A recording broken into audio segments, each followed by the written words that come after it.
Donald Trump, late last night, was asked about the Epstein files, and he was absolutely furious. Yes, he looks bizarre. Yes, he looks disheveled. Yes, he looks swollen and orange. But this time, we are more interested with what Trump says. And Trump calls questions about Epstein fake news, and he rages at a reporter audaciously asking a question about the obvious major scandal story. They would like to talk. Mr. President, Representative Massey says he's concerned that the Epstein probe you are calling for could be a smokescreen to block the release of more files. Is that the case? Well, I don't want to talk about it because fake news like you're a terrible reporter, and fake news like you, they just keep bringing that up to deflect from the tremendous success of the Trump administration. So a guy like Massey, his poll numbers are showing he's at 6% approval rating right now. And we call him Rand Paul Jr. because he never votes for the Republican Party. So they're using Jeffrey Epstein as a deflection from the tremendous success that we're having as a party. That's all it is.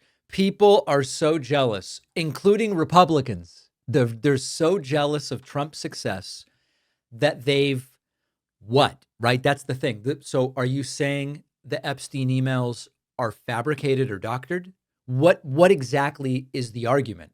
He also says he doesn't want to talk about it, but he's been posting endlessly to Truth Social about it. Funny tweet, by the way, from Congresswoman Mary Gay Scanlon about this, where she said, quote, "The tremendous success of making groceries unaffordable and kicking millions off their health insurance and SNAP benefits, release the Epstein files."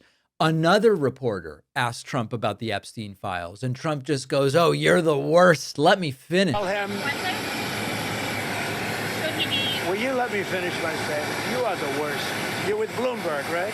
You are the worst. I don't know why they even have you. Trump is lashing out.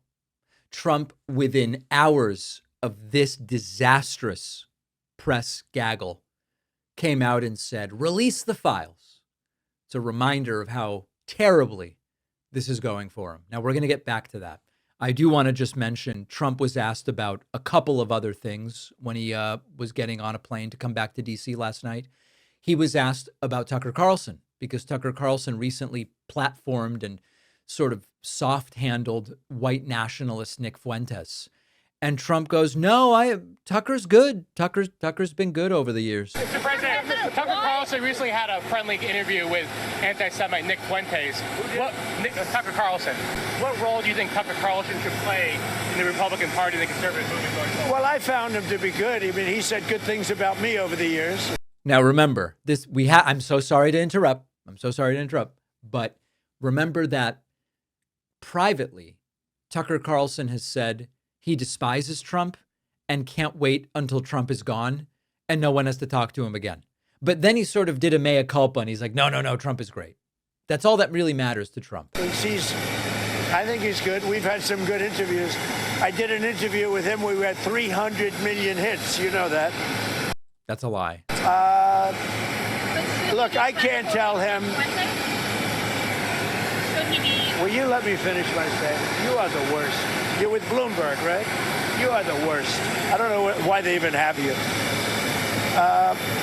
We've had some great interviews with Tucker Carlson, but you can't tell him who to interview. I mean, if he wants to interview Nick Fuentes, I don't know much about him, but if he wants to do it, get the word out. Let him, people have to decide. Ultimately, people have to decide. Yeah. It's funny how Trump goes, "I don't really know anything about him." But of course, Trump did have dinner with Nick Fuentes as well as Kanye.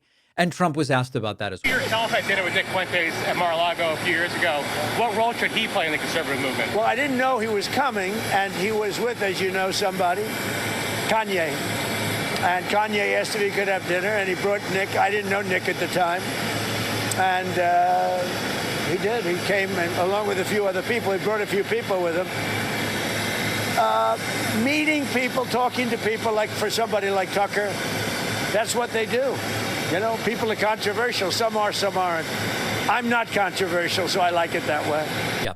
Anyway, I don't really disagree with Trump that people like Tucker Carlson talk to people. On this show, I've interviewed all sorts of different repulsive and disgusting people, but it's made clear that I find their views vehemently disgusting. And I think that's the problem a lot of people are having with the Tucker Carlson interview, which is he seemed almost like impressed by Nick Fuentes' disgusting views rather than repulsed by them. And so Trump is right. Interviewers interview people. People make their own decisions. But it is an interview, specifically Tucker and Nick Fuentes, which made it seem like Tucker was quite impressed by Nick Fuentes rather than disgusted. So Trump furious about being asked questions about Jeffrey Epstein in this context. And then just hours later, Trump goes, release the files. Many of you know that I grew up speaking Spanish, but I took French in middle school and high school.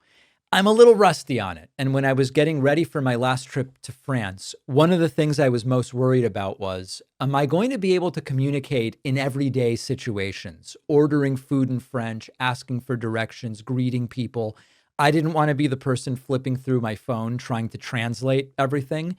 And what really helped me was Babbel. Instead of like vocabulary lists that go on forever in a vacuum, our sponsor Babbel teaches you language through real conversations. So the French Babbel taught me was super useful on the trip. And the best part is that Babbel fits into quick 10 to 15 minute lessons. So I could fit it into my busy schedule very easily. Thanks to the interactive dialogue exercises in the Babbel app and the spaced repetition that made the phrases stick, I was just more comfortable. I have to admit, my girlfriend was actually impressed with my French when we were in France. I could order at restaurants, buy train tickets, figure out, is there a baby changing station in the bathroom? And also just chat with locals made it way more enriching. You can get up to 55% off at babbel.com/Pakman. The link is in the description.